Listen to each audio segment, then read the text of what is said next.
Assalamualaikum warahmatullahi wabarakatuh. Di sini saya akan menjelaskan mengenai modul ajar kurikulum Merdeka yang telah saya buat.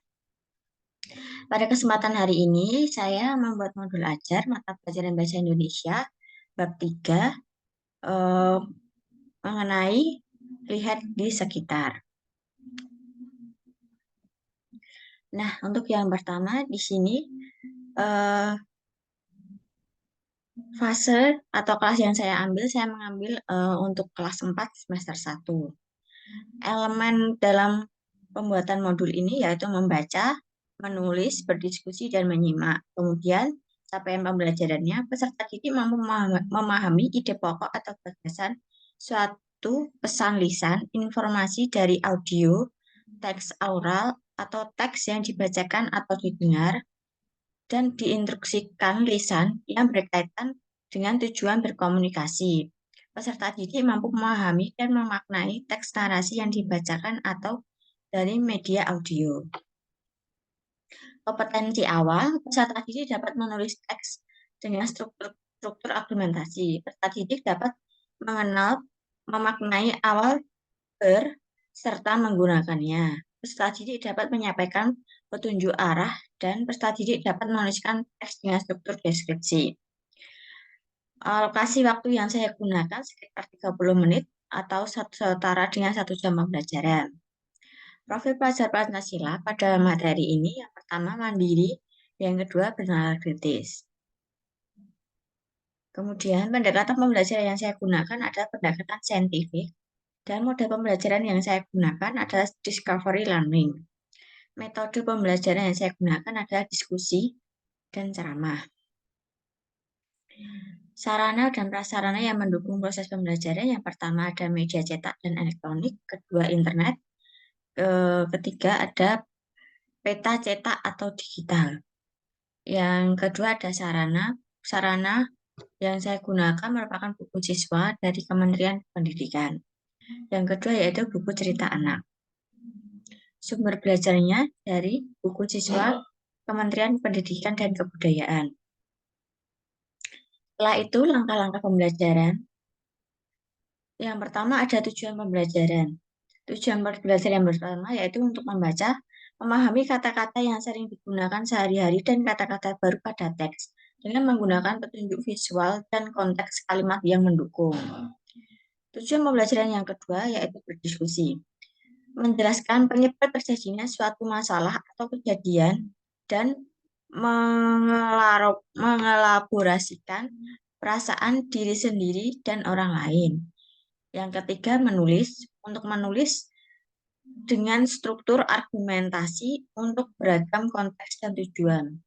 Yang keempat, ada menyimak, memahami dan menjelaskan isi teks, makna, kosakata baru pada teks yang dibacakan. Kemudian, untuk pembelajaran harian, tujuannya yang pertama yaitu mulai kegiatan membaca cerita awas, peserta didik dapat memahami dan menggunakan kata-kata dengan tepat.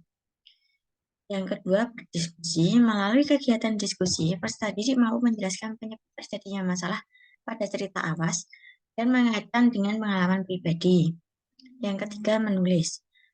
Melalui kegiatan mengemukakan pendapat terhadap kejadian pada cerita awas, peserta didik menulis argumentasi dengan benar. Yang keempat, menyimak. Melalui kegiatan menyimak, teks yang dibacakan, peserta didik dapat menyimpulkan informasi dan memahami kosakata baru. Kemudian pemahaman bermakna. Meningkatkan kemampuan siswa tentang menulis teks dengan struktur argumentasi, meningkatkan kemampuan siswa tentang mengenal pemakaian awalan ber serta menggunakannya. Meningkatkan kemampuan siswa tentang menyampaikan petunjuk arah dan meningkatkan kemampuan siswa tentang menulis teks dengan struktur deskripsi. Kemudian pertanyaan pemantik, apakah sanksi bagi pelanggar lalu lintas? 2. Siapa yang harus mematuhi peraturan lalu lintas? Ketiga, mengapa lalu lintas harus dibuat? 4. Apa saja komponen lalu lintas? Kemudian di sini ada rencana asesmen. Untuk tujuan pembelajaran yang pertama, yaitu memahami kata-kata yang sering digunakan sehari-hari dan kata-kata baru pada teks dengan menggunakan penunjuk visual dan konteks kalimat yang mendukung. Nah, ranah yang digunakan pada tujuan ini yaitu ranah kognitif, kemudian bentuk instrumennya berupa teks tertulis, kemudian untuk instrumennya terlampir dengan melalui siswa mengerjakan melalui LKPD. Kemudian untuk tujuan pembelajaran yang kedua, menjelaskan penyebab terjadinya suatu masalah atau kejadian dan mengkolaborasikan perasaan diri sendiri dan orang lain. Nah, ranah yang digunakan pada tujuan ini adalah ranah kognitif, bentuk instrumennya tertulis, dan instrumennya berbentuk terlampir. Teknik yang digunakan siswa dapat mengerjakan melalui LKPD. Melalui kegiatan mengembangkan pendapat terhadap tujuan pembelajaran yang ketiga yaitu melalui kegiatan mengungkapkan pendapat terhadap kejadian pada cerita awas, peserta didik menulis argumentasi dengan benar. Ranah yang digunakan adalah ranah kognitif. Kemudian tes yang digunakan adalah tes tertulis dan instrumen yang digunakan adalah instrumen pelampir. Dan siswa mengerjakan melalui LKPD. Untuk tujuan pembelajaran keempat yaitu melalui kegiatan menyimak teks yang dibacakan, peserta didik dapat menyimpulkan informasi dan memahami kosakata baru. Ranah yang digunakan adalah ranah kognitif. Kemudian ranah untuk instrumennya yaitu berupa teks tertulis dan instrumen yang digunakan instrumen pelampir. Kemudian untuk cara pengerjaannya siswa mengerjakan melalui LKPD. Setelah itu ada C, urutan kegiatan pembelajaran. Tahap yang pertama itu tahap pendahuluan. Kegiatan 1, guru memberikan salam, menyapa peserta didik, menanyakan kabar, mengecek kehadiran dan kesiapan peserta didik dan lain-lain. Peserta didik menyemangati, kemudian guru juga menyemangati peserta didik dengan menggunakan yel-yel, tepukan, atau kebiasaan lain yang menjadi ciri khas atau kebiasaan di dalam kelas. Kemudian yang kedua, peserta didik menyimak penjelasan guru tentang apa yang dilakukan selama proses pembelajaran dan apa tujuan dari pembelajaran. Yang ketiga, salah satu peserta didik memimpin doa sebelum memulai pembelajaran serta mengkondisikan agar peserta didik bisa belajar dengan semangat dan melakukan ice breaking. Yang keempat, guru menyapa peserta didik dan mengajak mereka berbincang sebentar. Guru menanyakan kabar apakah peserta didik ada peserta didik yang datang terlambat dan apa alasannya. Kemudian yang kelima, guru menjelaskan bahwa peserta didik akan membaca cerita awas sesuai arahan guru. Yang kedua ada kegiatan inti. Pada kegiatan inti, kegiatan yang pertama yaitu peserta didik membaca cerita awas, kemudian mengerjakan latihan kata-kata baru. Yang kedua, peserta didik berdiskusi menjawab pertanyaan yang ada di buku siswa, serta menambahkan pertanyaan-pertanyaan terkait. Peserta didik dipersilakan untuk menjawab atau bertanya. Kemudian peserta didik menyampaikan pendapat untuk menanggapi pertanyaan panduan atau pertanyaan teman diskusi. Kemudian peserta didik membaca kembali cerita awas lalu menuliskan pendapat tentang kejadian dalam cerita sesuai dengan pertanyaan panduan. Kemudian peserta didik berdiskusi menjawab pertanyaan yang ada di buku siswa serta menambahkan pertanyaan terkait. Peserta didik dipersilakan untuk menjawab atau bertanya. Kemudian peserta didik menyimak teks yang dibacakan guru. Pada kegiatan inti yang terakhir yaitu peserta didik menyimpulkan dan menuliskan kosakata baru yang ada dalam cerita. Untuk kegiatan penutup, yang pertama peserta didik bersama guru mengulas kembali semua kegiatan yang sudah dilakukan. Yang kedua, peserta didik dan guru mengambil kesimpulan-kesimpulan dari apa yang sudah dipelajari hari ini. Yang ketiga, peserta didik bersama guru melakukan ice breaking.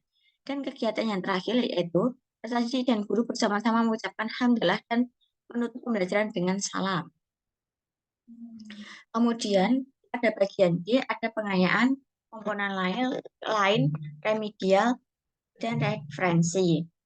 Nah, pada pertanyaan pengayaan dan remedial, kegiatan pengayaan, guru bersama peserta didik menceritakan dengan mengganti tokoh dengan salah satu peserta didik dan mengganti lokasi kejadian dengan daerah sekitar sekolah. Kemudian yang kedua, peserta didik tidak membaca berpasangan, melainkan bergantian satu persatu, sementara peserta didik yang lain mendengarkan. Dua, guru menunjuk salah satu peserta didik untuk membaca dan sewaktu-waktu meminta peserta didik lain untuk melanjutkan bacaan. Oleh karena itu, peserta didik harus menyimak dengan seksama agar mengetahui kalimat yang dibaca.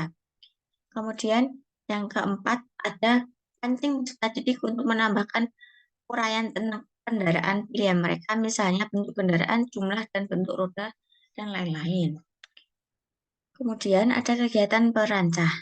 Peserta didik yang belum lancar membaca bisa diminta mendengarkan temannya membaca lalu menirukannya. Kemudian, jika ada peserta didik yang kurang menyimak, perhatikan apakah penyebabnya karena bermain atau mengobrol dengan peserta didik lain, ataukah memang memahami hambatan menyimak atau mengalami gangguan dalam memusatkan perhatian. Peserta didik yang mengalami hambatan ini perlu pendampingan. Kemudian, sebagian peserta didik mungkin masih sulit menentukan arah sehingga juga kesulitan dalam memberikan petunjuk untuk mencapai tempat yang dimaksud. Untuk itu, perbolehkan mereka untuk terlebih dahulu menyusuri rute yang mereka maksud sambil mencatat. Mereka juga dapat melakukannya dengan mendampingi peserta didik yang sudah mahir. Bagi peserta didik yang memiliki hambatan menulis, mendorong untuk menceritakan dalam gambar. Jika ada peserta didik yang belum lancar membaca dan menulis, mintalah tolong kepada orang tua untuk membacakan buku, kemudian peserta didik mempresentasikan jurnal secara lisan. Kemudian ada komponen lampiran. Lampiran di sini ada LKPD.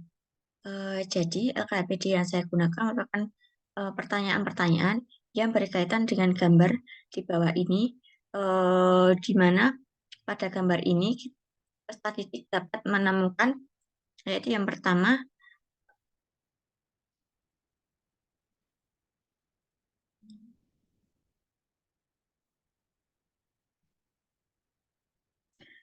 bisa mendeskripsikan masalah yang terjadi dalam cerita tersebut pada gambar.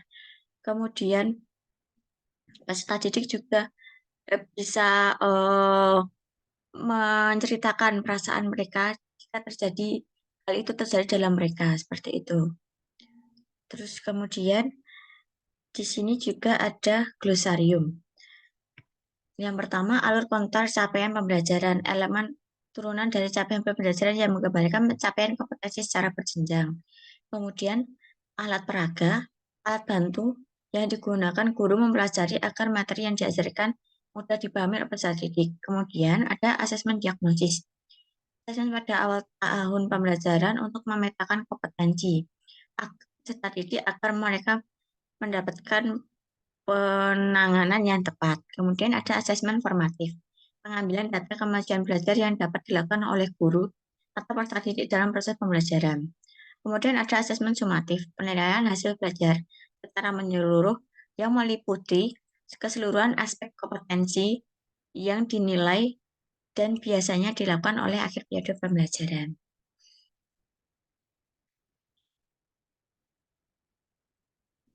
Nah, ini merupakan kemudian kita masuk dalam bab bahan ajar.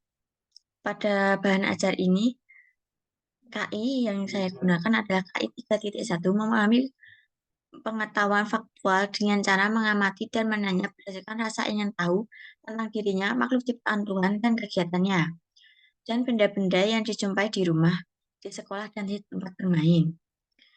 KD yang saya gunakan, KD.1, mencermati gagasan pokok dan gagasan pendukung yang diperoleh dari teks lisan, tertulis, atau visual.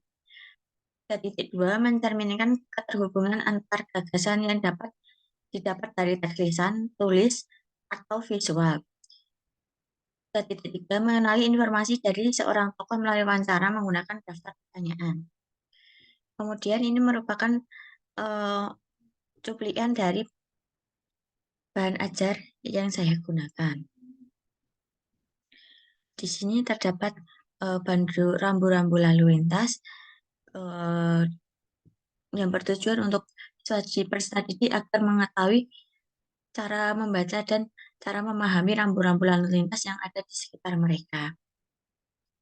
Kemudian Selain itu juga terdapat teks bacaan mengenai rambu-rambu lalu lintas dan penggunaan kosakata baru.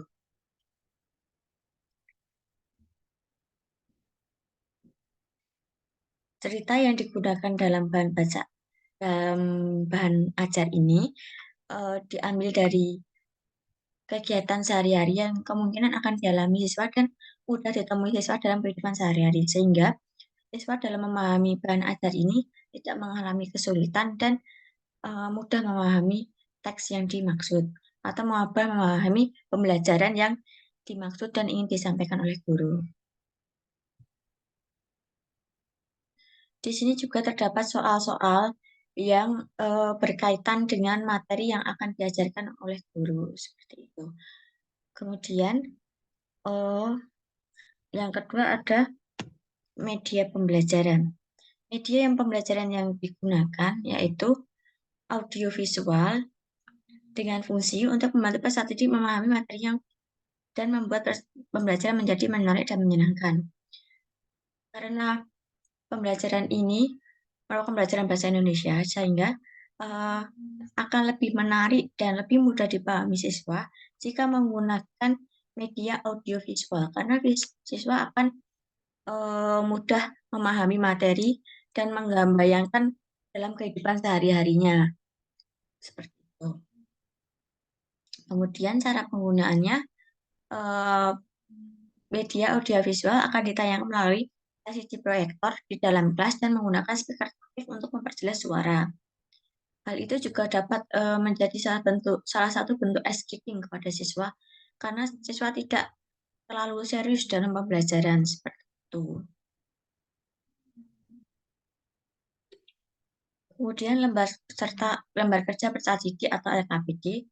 Ini merupakan LKPD yang sudah saya jelaskan di atas tadi, merupakan bentuk bentuk pengalaman kejadian sehari-hari sehingga siswa dapat dengan mudah mengerjakannya. Kemudian di dalam LKPD ini juga mengaitkan dengan materi-materi yang sudah dipahami, materi yang sudah dijelaskan oleh guru seperti itu. Kemudian untuk tampilan keempat ada asesmen. Asesmen yang pertama ada pengayaan dan remedial. Untuk rencana pengayaan, yang pertama apabila siswa sudah dapat memahami kata-kata yang sering digunakan sehari-hari dan kata-kata baru pada teks. Kemudian yang kedua, apabila siswa sudah dapat menjelaskan penyebab terjadinya masalah pada cerita. Yang ketiga, mengungkapkan pendapat terhadap kejadian pada cerita. Yang keempat, peserta didik dapat menyimpulkan informasi dan memahami kosakata baru. Nah, untuk bentuk pengayaannya dapat saya memilih berupa soal yang terdiri dari 3 poin, karena pengayaan sendiri kan untuk mengasah kemampuan siswa. Jadi siswa yang sudah memahami, kita asah lagi, kita flashback apakah peserta didik benar-benar memahami materi tersebut. Sehingga saya hanya menggunakan 3 poin soal.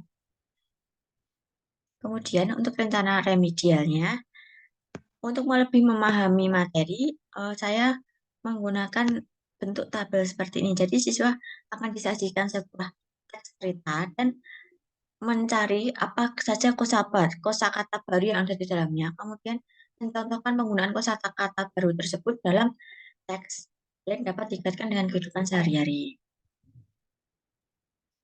Kemudian untuk instrumen penilaian ada asesmen formatif. Pada tabel 3.2 instrumen penilaian untuk menulis dan dengan struktur argumentasi. Jadi di sini untuk poin yang pertama, jika siswa mampu menuliskan pendapat dengan jelas, dengan didukung dengan alasan data atau fakta yang logis, maka siswa akan mendapatkan nilai 4 atau mendapatkan nilai yang sangat baik. Kedua, jika siswa mampu menuliskan pendapat dan memberikan alasan yang mendukung pendapatnya, maka siswa akan mendapatkan nilai 3 yang dengan kriteria baik. Kemudian, jika siswa mampu menuliskan pendapat dan alasan Setelah diberi panduan, maka siswa akan mendapatkan nilai 3 atau dengan indeks cukup. Kemudian belum mampu. Jika siswa belum mampu menuliskan pendapat dan alasan dengan jelas, maka siswa akan mendapatkan nilai 1 atau kurang.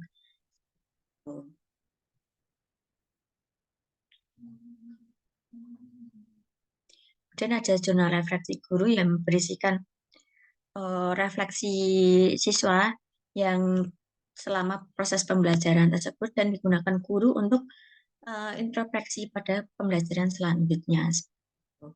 Kemudian ada lembar survei kepada guru. Di sini siswa untuk mengisikan survei. Survei ini berfungsi untuk agar guru dapat berkembang lebih baik ke depannya, kemudian agar memperbaiki metode ataupun cara pendekatan atau cara pembelajaran yang kurang sesuai bagi siswa. Seperti itu. Nah, itu tadi merupakan sejumlah sedikit modul ajar yang saya buat. Kurang lebihnya mohon maaf. Wassalamualaikum warahmatullahi wabarakatuh.